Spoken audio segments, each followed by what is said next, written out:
Hi guys. Hey everyone, welcome and welcome back to K Kathiya YouTube channel. तो आज हवाएं बहुत ज़्यादा चल रही हैं। वैसे मेरा ये वीडियो रिकॉर्ड करने का एक बहुत बड़ा रीज़न है। आपने ना यूके राइडर की वीडियोस तो देखी होंगी, अगर नहीं भी देखी हैं तो आजकल वो बहुत ज़्यादा इंस्टाग्राम पे, यूट्यूब पे, मतलब हर सोशल प्लेटफॉर्म पे बहुत ज़्यादा उनकी वीडियो वायरल हो रही है। बिकॉज़ उन्होंने एक ऐसी रील पोस्ट की है, बेस नॉट रील, ऐसी मतलब उन्होंने बड़ी वीडियो पोस्ट की है जिसके अंदर उन्होंने ये बताया है कि मैं आज के बाद वीडियो नहीं बनाऊंगा और ये मेरी लास्ट वीडियो रहेगी, मे बी इसके बाद मैं गायब हो जाऊँ। तो ये बहुत बड़ी स्टेटमेंट है। दूसरा ये फिर मतलब मेरे अंदर बहुत ज़्यादा क्यूरियोसिटी हुई कि भाई ऐसा क्या हो गया, ये पर्सन तो बहुत हैप्पी रहता है, बहुत मस्त। तो मैंने देखा कि बेसिकली इसके अंदर जो स्टोरी थी वो क्या है। तो बेसिकली हुआ क्या था, जो एक एग्जांपल के थ्रू समझते हैं। एग्जांपल ही उन्हीं का ही पूरा लाइफ लेते हैं। उन्होंने बहुत सारे सबूत डाले हैं, आप कह लो रिकॉर्डिंग्स हैं, उनके फ़ोटोज़ हैं, वीडियोज़ हैं, मेन ब्लॉग के अंदर ही उन्होंने अटैचमेंट करके डाले हैं। मतलब ठीक है, उनको नेम मिला, फेम मिला, बहुत पैसा कमाया यूके राइडर ने। फिर उसके बाद उसको एक ना ऐसी लड़की 2-3 ईयर से उसको टेक्स्ट कर रही होती है। वो अननोन गर्ल थी, जैसे आप किसी को फॉलो करते हो और आपको बहुत ज़्यादा पसंद होता है कि भाई I am your big fan, that kind of girl. ठीक है, उसने टेक्स्ट किया तो बाय सडन और मतलब अचानक, ठीक है, यूके राइडर ने उसको रिस्पॉन्स कर दिया, रिवर्ट कर दिया, उसके डीएम का रिप्लाई कर दिया हाय हेलो में। तो ऐसे उन दोनों की बातें शुरू हुई। तो ठीक है, जब हम किसी से ऐसे ज़्यादा बातें करने लग जाते हैं तो हमें उससे अटैचमेंट हो जाती है, समटाइम्स हमें उससे प्यार भी हो जाता है। और ऐसा नहीं है कि भाई किसी ऑनलाइन प्लेटफॉर्म से किसी लड़की या लड़के से प्यार किया तो वो लॉन्ग टर्म के लिए नहीं रुक सकते, नहीं, ऐसा कुछ नहीं है। मतलब समटाइम ये रिश्ते ऐसे चलते हैं ना, बहुत लंबे समय तक चल जाते हैं। भाई आज ना हवा बहुत ज़्यादा तेज़ है। तो उसके बाद क्या हुआ, फिर उन दोनों ने ना म्यूचुअली ही डिसाइड किया कि चलो अपना शादी कर लेते हैं। और उनको एक दूसरे को जानते हुए भी 1-1.5 साल और आई थिंक 2 साल हो चुके थे कंप्लीट। तो यूके राइडर ने सबसे पहले क्या करा, यूके राइडर का बेसिकली जो रियल नेम है वो है अनुराग। ठीक है, एक अच्छे लड़के की तरह, एक अच्छे बेटे की तरह अपने माँ बाप से जाके पूछा कि मेरे को ना इस लड़की से शादी करनी है। और वो बहुत ऐसा था, मतलब हैप्पी था, एक्साइटेड था। मतलब आजकल सोशल मीडिया पे आप लोगों ने तो देखा होगा जो बहुत ज़्यादा फेमस हैं, जिनको किसी से लव हो जा रहा है, इवन वो इंटर कास्ट का है या फिर आप समझ रहे हो ना, किसी भी कास्ट का है, और फिर मतलब वो शादी वादी हो ही जाती है, मतलब ऐसा है ना। तो उसने अपने पेरेंट्स से बोला कि मेरे को इससे शादी करनी है। तो उनके पेरेंट्स से, ठीक है, देखो पेरेंट ना कुछ जो भी सोचते हैं सही सोचते हैं, बच्चों के लिए ऑलवेज अपना बेस्ट ही देते हैं कि उनका बच्चा कभी भी दुख ना हो, उनके बच्चे को, उनका बच्चा हमेशा खुश रहे, उनका बच्चा जो कर रहा है उसमें सफलता मिले। बट समटाइम्स ऐसा हो जाता है कि पेरेंट्स के लिए गए डिसीज़न ही बच्चों के लिए बहुत बड़ा अभिशाप बन जाता है। तो यूके राइडर ने ना सबसे पहले जाके अपने पेरेंट्स से पूछा कि भाई मेरे को इनसे शादी करनी है, तो आप मतलब बहुत हैप्पीली, उसको उम्मीद नहीं थी कि उसके पेरेंट्स मना कर देंगे। तो जो उसके पेरेंट थे उन्होंने डायरेक्ट बोला कि नहीं भाई हम रेडी नहीं है, और हम ब्राह्मण हैं, तो ठाकुरों की लड़कियों से कैसे शादी कर सकता है, राजनीति ये वो ठीक है, फैमिली ड्रामा होता है। बट एक पॉइंट ऐसा आता है ना कि हम फैमिली को बनाते उस लेवल पे पहुँच जाते हैं कि फैमिली हमारी मानने की उस पर आ जाती है। फिर हमें लगता है कि हाँ भाई थोड़ी और रिक्वेस्ट कर लेते हैं, थोड़ा और मना लेते हैं, क्या पता फैमिली मान जाए, है ना। तो ऐसा ही यूके राइडर ने सोचा।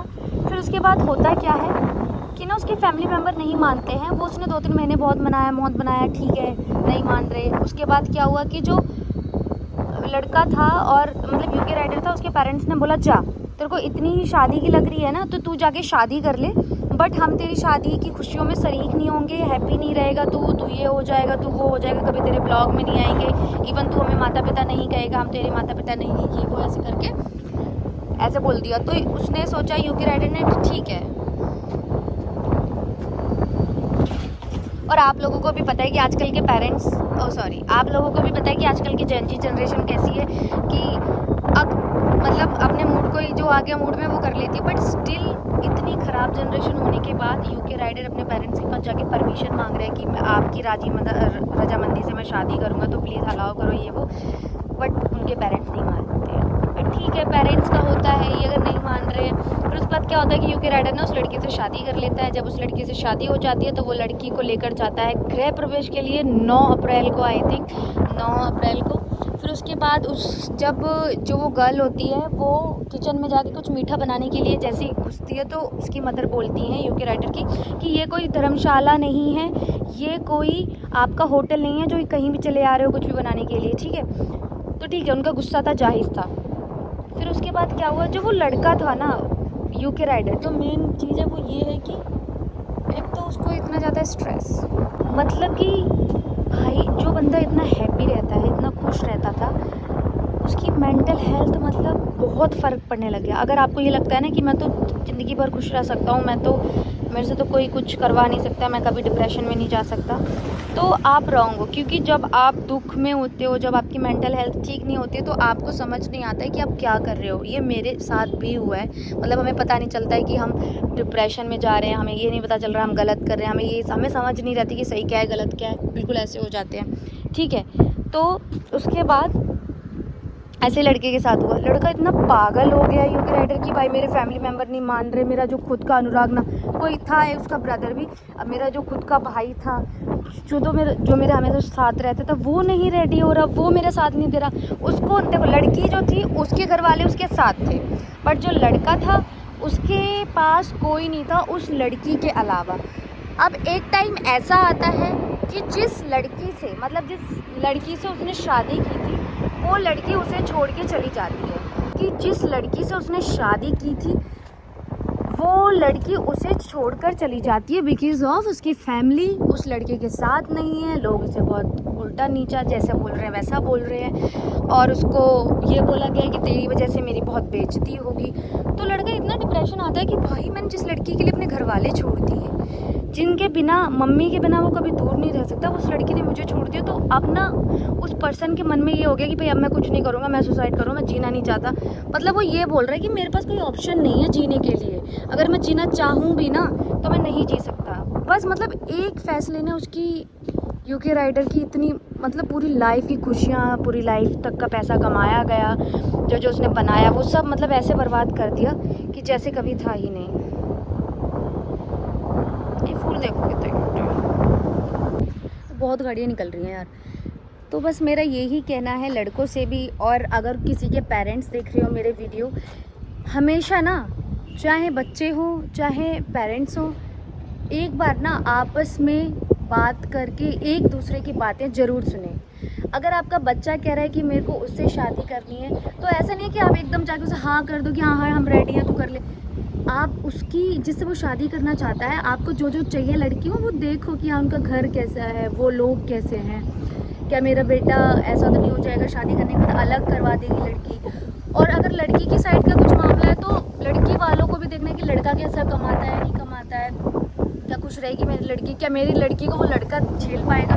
तो घर वालों को अपने बच्चे की सारी बातें पता होती हैं कि बच्चा कैसा है, क्या करता है, क्या नहीं करता है, कैसे कहाँ किस पॉइंट तक किसको बोल सकता है। तो मेरा यही सजेशन यही रहेगा, अगर कोई भी पेरेंट्स मेरी वीडियो देख रहा है, एक बार अपने बच्चों की ज़रूर सुने, क्योंकि जो कभी बच्चे ये तक नहीं सोचते ना खुद को चोट पहुंचाने के लिए, अगर वो सुसाइड करने की सोच लेते हैं, फैसला करते हैं, तो कहीं ना कहीं उस डिसीज़न के पीछे पेरेंट्स का हाथ होता है। मतलब चाहे ना चाहे बहुत अलग हो गया, बट अगर बच्चा कह रहे हैं ना मेरे को नहीं रहना, मेरे को ये सुसाइड करना है, मेरे को जाना है, तो यस, कुछ ऐसे फैसले लिए गए थे जो बच्चे के माइंड को इतना हरेस कर दिया, इतना डिस्टर्ब कर दिया कि उसने इतना कठोर फैसला लिया, डिसीज़न लिया कि भाई अब मुझे इस दुनिया में नहीं रहना, अब मेरे को जाना है, मेरे पास कोई ऑप्शन नहीं है जीने का।